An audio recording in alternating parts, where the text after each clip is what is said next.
I still remember the first time he said it. It wasn't a dramatic confrontation or an argument. It was just a casual evening, the kind that should have felt normal, comforting even. But when he told me I couldn't meet his parents, something inside me froze. I laughed nervously at first, thinking it was a joke, or maybe just one of those awkward comments people make when they're shy about family. But there was no laughter in his eyes. He said they wouldn't be at the wedding, that they were busy, that it just wasn't the right time. And something about the way he said it made me pause, made my chest tighten, made me realize that there was more beneath the surface than he was letting on. At first, I tried to brush it off. Maybe it was just nerves. Maybe he had a complicated family life that he didn't want to drag me into yet. I wanted to believe him. I wanted to trust him. After all, we had been together for months, building a life I thought was safe, comfortable, filled with laughter and small joys. We shared weekends wandering the city, late-night talks that stretched until the early hours, quiet mornings with coffee and soft sunlight spilling into the kitchen. It felt like love should feel. Steady, warm, the kind of comfort I didn't know I could have until I met him. But the more he avoided the topic, the more it nagged at the edges of my mind. There were little things I noticed, subtle hints that didn't fit, fleeting expressions he couldn't quite hide, comments that seemed rehearsed or too smooth. A passing mention of a cousin's wedding he couldn't attend, stories about trips and visits he had to miss, all framed as casual excuses, but all adding up in my mind like pieces of a puzzle I couldn't yet complete. The uncertainty started to weigh on me, twisting my trust into something fragile, something I wasn't sure could survive scrutiny. Then came the night that tipped everything into a different light. I had been scrolling through social media absent-mindedly, just trying to clear my mind after a long day, when I noticed something. A photo, a comment, a tag that didn't belong. It was a tiny clue, almost meaningless on its own, but it contradicted everything he had told me. My stomach dropped, my hands shook, and for a moment, I couldn't breathe. I wanted to close the laptop, pretend I hadn't seen it, go back to the comforting illusion of trust I had wrapped around us like a warm blanket. But curiosity clawed at me, relentless and impossible to ignore. I had to know. The days that followed were tense, filled with a kind of quiet dread that never let me rest. I started noticing more, small evasions, hushed phone calls, irritation when I asked about family visits or traditions. He laughed too much at my questions, changed topics too quickly, smiled in a way that didn't reach his eyes, and all the while, a gnawing sense of suspicion built inside me, turning every shared moment into a fragile test of reality. I loved him, and maybe that was what made it hurt so much. The idea that the person I trusted most might be shielding me from a truth I deserved to know. It started to feel like walking through a house full of locked doors, each one hiding a shadow I couldn't quite see. I wanted to confront him, to demand answers, but I was scared. Scared of the lies he might tell, scared of the rage I might feel, scared of the possibility that everything I thought was real was built on nothing but a carefully constructed illusion. And yet, the tension was unbearable. I couldn't live with the questions gnawing at me, not when the answers were there, waiting, if only I dared to reach for them. One night, I made a choice I never imagined I would. While he was distracted, I began looking for answers myself. It was cautious at first, searching for small clues, asking indirect questions to distant relatives, piecing together fragments of information that had been carefully hidden. And as I dug deeper, a picture started to emerge, one that was far darker than I could have imagined. It wasn't just a simple omission or a casual avoidance. It was an entire life kept separate, a truth deliberately erased from my world. Every piece of information I uncovered tightened the knot in my chest, each discovery more shocking than the last, until I realized that the life I thought I knew was built on a foundation of carefully hidden deception. By the time I finally looked up from my search, hours had passed and the house was silent. My heart was pounding, my hands trembled, and a wave of fear washed over me. I knew the next steps were dangerous, emotionally, psychologically, maybe even in terms of the relationship itself, but I also knew I couldn't turn back. The truth was out there. I just had to reach it. And in that moment, as I sat alone in the dim light of my living room, a single thought consumed me. Whatever lay ahead, I was no longer willing to be kept in the dark. I couldn't sleep that night. My mind kept replaying every detail, every lie, every carefully constructed story he had told me. I kept asking myself how someone I loved so deeply could hide so much, and the fear that I was about to uncover something unbearable made my chest tighten until it hurt to breathe. Yet, even with the fear, I knew I couldn't stop. I had to find out the truth, no matter how shocking it might be. The next morning, I started digging again, more determined than ever. I checked old social media accounts, scrolled through photos, and sent messages to distant relatives, carefully phrasing questions so as not to reveal that I already suspected something. Each response was a tiny window into a reality I had never imagined. Some were polite, some hesitant, some almost defensive, but together they painted a picture that made my stomach turn. There were patterns of avoidance, hints of tension, and a network of unspoken rules that had kept me deliberately outside their world. I began to realize that it wasn't just about me being kept away. There was something bigger here, something tied to family expectations, social pressures, and prejudices that I had never personally experienced, but was now facing head-on. The realization hit me hard. This wasn't simply a private family matter. It was a reflection of the biases and divisions that exist quietly in so many lives, silently shaping relationships, opportunities, and acceptance. And somehow, I had been caught in the middle. Days turned into restless nights as I tried to piece it all together. Every time I thought I had a clear picture, another detail would emerge, twisting everything I thought I knew. I started noticing small inconsistencies in our conversations, comments that didn't match previous stories, names I'd never heard him mention, events that had conveniently slipped his mind. The tension between us became palpable. I couldn't hide the worry in my eyes or the unease in my voice. And yet, he acted as if nothing had changed, smiling, laughing, pretending that everything was normal, but I knew better. I could feel the walls closing in, a silent countdown to a confrontation I didn't yet know how to handle. Finally, the breaking point came one evening when he casually mentioned a cousin's wedding.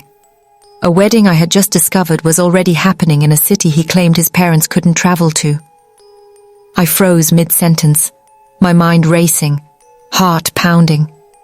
He didn't notice the shift in my expression at first, but when he did, his smile faltered for a fraction of a second, a split second that said more than words ever could. That was the moment I knew the deception had been deliberate. He wasn't hiding the family to protect me or avoid conflict. He was hiding it because he didn't want me there. Fear, anger, and heartbreak collided inside me, leaving me almost paralyzed. I had loved him fully, trusted him completely, and now the foundation of everything we had built felt like it was crumbling beneath me. And yet, amidst all that chaos, one thing became painfully clear. I couldn't remain passive. I had to act. I had to uncover the full truth, even if it meant facing betrayal, rejection, or the end of what I thought was the most important relationship of my life. That night, I stayed up long past midnight, going over every clue, every detail, every small piece of the puzzle I had gathered. My fingers trembled as I typed messages, made phone calls, and followed leads that took me deeper into a reality I hadn't wanted to see. And the deeper I went, the more shocking the truth became. I realized that this wasn't just a simple case of avoidance or misunderstanding. It was a carefully orchestrated attempt to keep me outside a life that should have been mine, a life that had been intentionally withheld because of biases, judgments, and secrets I had no idea existed. By the time dawn broke, I felt exhausted, raw, and emotionally unsteady. I had uncovered enough to know that confrontation was inevitable.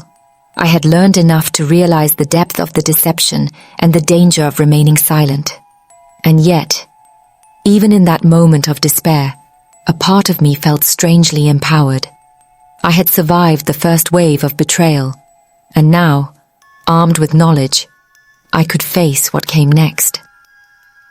The question that haunted me as the sun rose was simple but terrifying. If I confronted him, if I demanded the truth, would our relationship survive? Or was this the point of no return? The moment when I had to accept that love built on lies could never last. My hands shook as I stared at my reflection, my own eyes reflecting the storm inside me.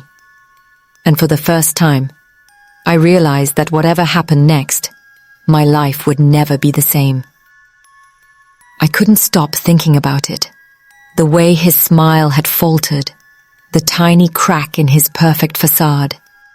It was like a warning, a whisper that I wasn't supposed to see what lay beneath. My mind raced with questions I didn't know how to answer. Why hide his family from me? What was he afraid I'd discover? And more terrifyingly, what if I didn't like the truth once I found it? I started paying closer attention to everything he did. Every message he sent, every story he told, every glance he threw my way, became a clue, a piece of a puzzle I was desperate to solve. It felt like walking through a house of mirrors, every reflection distorted, every step uncertain. And with each small discovery, my fear grew, but so did a strange sense of determination. I couldn't let him control the story anymore. I had to see the whole picture, even if it broke my heart. One evening, I decided to visit a distant cousin I had managed to contact online. She had been polite, but cautious at first, hesitant to reveal too much, as if even mentioning his family could cause trouble. But after careful questioning, small nudges, and then sharing pieces of what I already knew, she finally opened up. What she told me shook me to my core. His parents weren't just absent, they actively avoided me. They had made it clear that I was not welcome, that my presence would disrupt some invisible standard I could never meet. My heart twisted. I had suspected secrecy, but rejection, deliberate, personal, and disguised as polite avoidance, felt like a dagger. I could feel every lie he had told, every excuse he had used, come crashing down around me.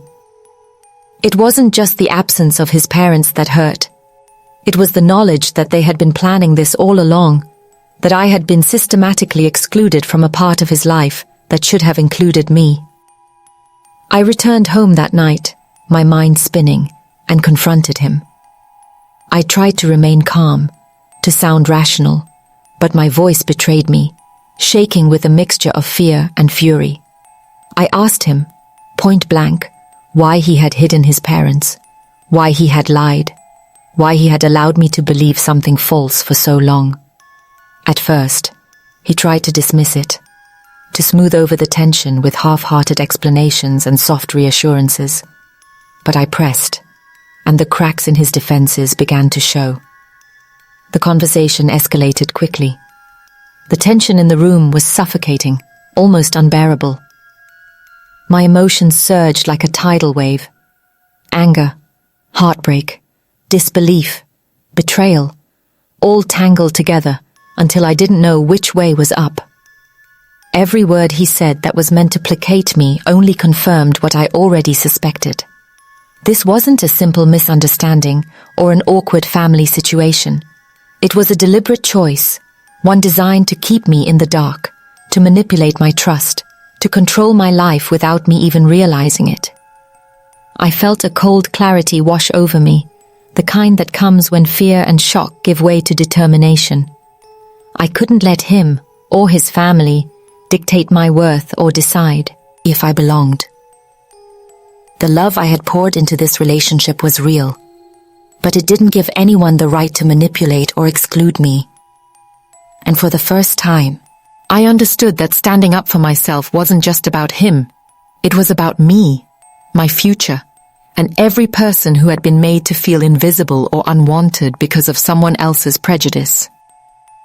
That night, as I lay in bed, I realized that the story I had thought I was living wasn't mine at all. It had been written by someone else, using lies and silence as ink. And now, it was time to take the pen back. Whatever came next, the confrontation, the consequences, the heartbreak, I knew I had to face it head on. There was no turning back, and the weight of that knowledge pressed on me like a storm cloud, heavy and relentless. And yet, in the midst of fear and uncertainty, a spark of courage began to glow. I understood that this was more than just a personal betrayal. It was a reflection of the kind of hidden prejudice and exclusion that exists in families, communities, and society at large. I wasn't just fighting for myself. I was confronting a pattern, a system, a silent injustice that often goes unchallenged. And that thought, terrifying as it was, gave me a sense of purpose that no lie, no secret could ever take away. I didn't know what would happen next. I didn't know if he would apologize, argue, or try to manipulate me again. I didn't know if his parents would ever acknowledge me, or if I would ever feel accepted by the family I thought I was marrying into. But I did know one thing. I wasn't going to let silence or fear decide my fate anymore. And as I closed my eyes that night, I made a promise to myself. I would uncover the full truth, no matter how painful it was, and I would face whatever came next with my eyes wide open. The next few days were unbearable. Every glance he threw my way, every word he spoke, felt loaded with the weight of secrets I had yet to fully uncover. I could no longer ignore the gnawing anxiety in my chest, the kind that kept me awake at night. Earth pounding, mind racing with worst-case scenarios. Each morning felt like stepping into a storm I couldn't predict. A storm built of lies, omissions, and the cold reality that the life I thought I knew was slipping through my fingers. I decided I had to confront the situation fully. I arranged to meet his parents. I had traced contacts, found connections through distant relatives, and carefully planned to finally face them. My hands shook as I dialed the number to confirm the meeting, a mix of dread and determination pulsing through me. Would they even speak to me? Would he intervene? And if they did, what would they say? Would I be welcomed or rejected, just as I had feared? The day came, and I arrived at the small, sunlit cafe where we were supposed to meet. My stomach twisted with nerves. Each passing minute felt like an eternity. And then they arrived, his parents, looking every bit as ordinary as anyone else, but with an aura that immediately made me realize I was standing on the edge of something far more complicated than I had imagined. They smiled, polite but reserved, and the small, subtle distance in their demeanor confirmed my worst suspicions. I wasn't just a stranger. I wasn't just new. To them, I didn't belong. As the conversation began, carefully measured words exchanged over coffee, I felt the tension tighten like a noose. Every question I asked, every attempt to engage, was met with avoidance, hints, and indirect comments that left me grasping for understanding. It was as if there was an invisible wall between us, one built on judgments I couldn't fully see yet, a barrier constructed from expectations, assumptions, and biases that had nothing to do with me, but everything to do with who I was. I realized in that moment that their rejection wasn't just personal. It was part of a pattern, a reflection of attitudes that exist quietly in families, society, and communities, silently deciding who is worthy and who is not. I could feel the anger rising inside me, hot and uncontrollable, mingled with heartbreak and disbelief. I had loved their son deeply, trusted him completely, and now the truth was revealed in fragments of deliberate exclusion and subtle, insidious prejudice. My fists clenched beneath the table, my heart thundered in my chest, and every nerve in my body screamed with the injustice of it all. I wanted to cry, to shout, to demand recognition for the pain I had endured, but I also knew that reacting impulsively could give them the power to dismiss me even further. Then came the moment that changed everything. A passing comment, meant casually, but loaded with meaning, confirmed what I had feared all along. He had been hiding the full truth from me, carefully orchestrating my exclusion to shield his parents' judgments, to maintain control over the narrative. Every lie, every omission, every excuse had been a calculated attempt to keep me in a place of uncertainty, never fully belonging, never fully seen. And in that instant, the weight of betrayal crashed over me in waves. Intense, suffocating, undeniable. Tears pricked my eyes, but I held them back. I had to stay grounded. I had to see this through. I realized then that this wasn't just about my relationship with him or his family. It was about me reclaiming my power, about standing up to the forces that had tried to render me invisible. The hurt, the fear, and the anger were real, but so was my resolve. I understood that I had a choice. I could allow their rejection to define me, or I could assert my worth and face the consequences head on. The confrontation didn't end neatly. There were still questions, unresolved tensions, and the lingering sting of betrayal. But something had shifted inside me. For the first time, I felt the raw clarity that comes from standing on the edge of fear and refusing to fall.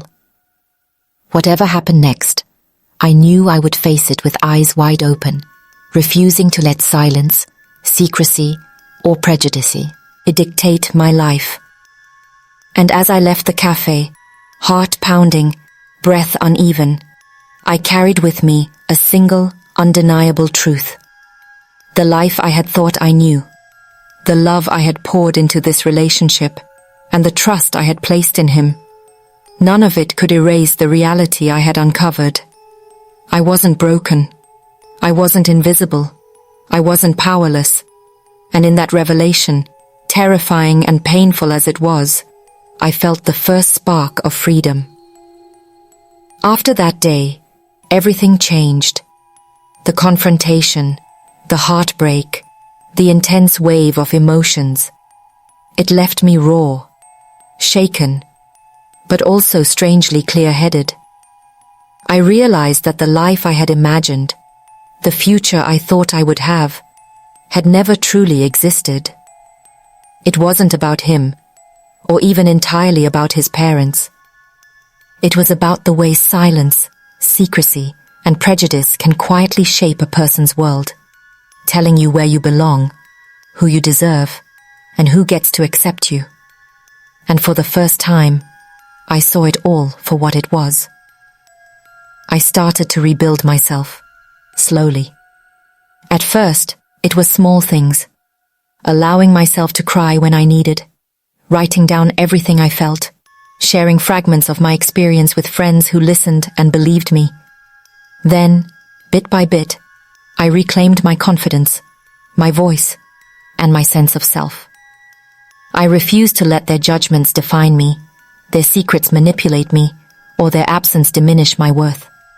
I learned that love, trust, and belonging can never be dictated by someone else's fear bias or discomfort. They can only come from honesty, courage, and the choices I made for myself. And yet, the story didn't just belong to me. I began to see how many others live through similar moments of exclusion and prejudice, hidden injustices in families, communities, workplaces, and relationships. People are silenced, kept away, and made to feel unworthy, often without knowing why. My experience was personal, but it reflected something much larger, a quiet, persistent injustice that touches lives in ways most of the world never notices. That realization was painful, but it also gave my story purpose. It wasn't just about heartbreak. It was about truth, awareness, and the courage to confront what is unfair, even when it hurts.